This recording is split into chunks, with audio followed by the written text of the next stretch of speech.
Баршаңызға қайырлы күн, құрметті көрермен, каналыма қош келдіңіздер. Бүгін мен сіздерге тары қосылған чизкейк жасап көрсетемін. Каналыма тіркеліп, ұнаватса лайктарыңызбен қолдау көрсетіп, жақсы пікір жазып, және осы видеоның басынан аяғына дейін қарап тамашалаңыздар. Бізге керек алдымен печенье. Осындай өздеріңізге ұнайтын кез келген песочный печеньямызды алып салафанға салып, оқтаудың көмегіменен әдемілеп ұсақтап үгітіп аламыз.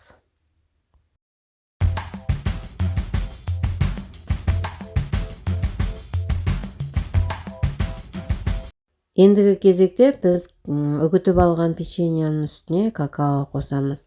Какаоның дәмін ұнатпасаңыздар, қоспай-ақ қойсаңыздар болады.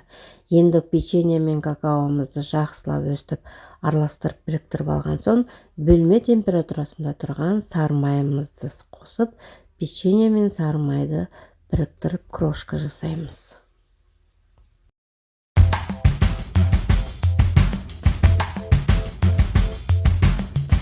Міне осылай печеньямызбенен майымызды жақсылап әйбәтлеп араластырып алған соң, консистенциясы осындай болу керек, видеода көріп тұрғандарыңыздай. Енді біз ортасына начинкасын дайындаймыз. Начинкасіне бізге кез келген өздеріңіздің ұнайтын творожный сыр алсаңыздар болады. Творожный сыр бөлме температурасында болу керек. Үстіне қантымызды қосып, жақсылап араластырып алған соң, шетінен бірпіндеп қана жұмыртқаны қосып араластырамыз. Жұмыртқа да бөлме температурасында болу керек.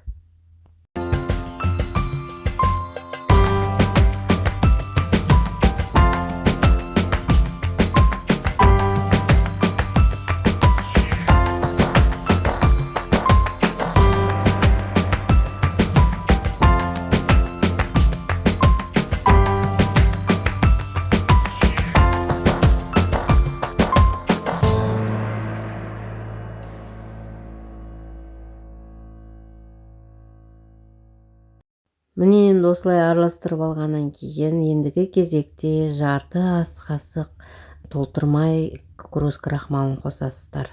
Және үстінен сливкиімізді қосып араластырамыз. Менде бұл жерде полный бір ас қасық қосылды, өйткені кукуруз крахмалымның күші баяу болғандықтан. Енді ары қарай біз бір ас қасық тары қосамыз. Тарымыз жуып, тазаланған, қуырылған тары болу керек. Міне осымен біздің жаңағы начинкамыз дайын. Ыдысымыздың жан-жағын жақсылап түсіріп, тағы араластырып қоясыздар.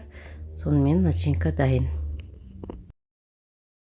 Енді осындай төртбұрышты формамыздың үстіне кольцомызды қойып, астына пергамент қағазын төсейміз. Бізде кольцомыздың диаметрі 24 сантиметр. Барлық алдын ала жасалып алған жаңағы печенье основамызды толықтай салып шығамыз. Қолымызбенен бастырып нығыздап. Бізде бұл чизкейктің бортигі болмайды, сондықтан осылай бастырып шығыңыздар. Стақанның көмегімен де бастырып алсаңыздар болады.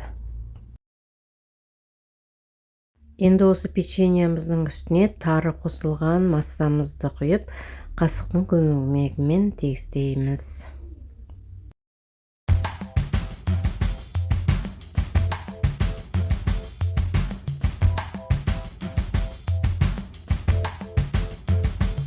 Және бір ескертетін жағдай, құрметті көрермен, егерде пештеріңіз қатты қызитын болса, онда сіздер осылай форманың жан-жағына кішкентай ыдыстарға қайнаған су қойып пісіріңіздер.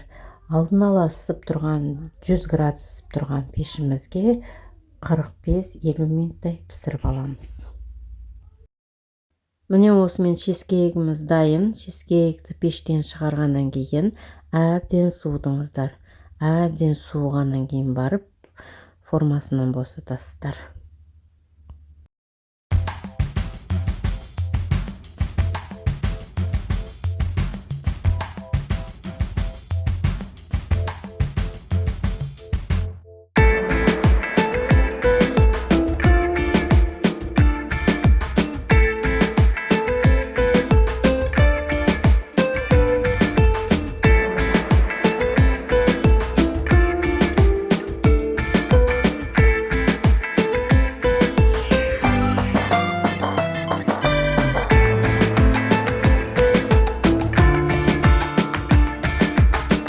Міне осылай чизкейкті кескенде де осындай жұмсақ, әдемі, үгітілмей кесілетін болады.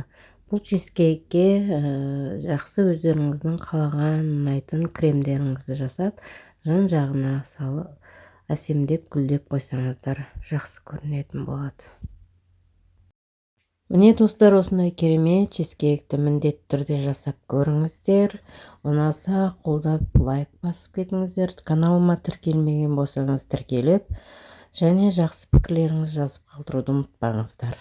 Сіздермен болған Айгүл Қалиқызы. Келесі жаңа видеомда кездескенше сау саламатта болыңыздар.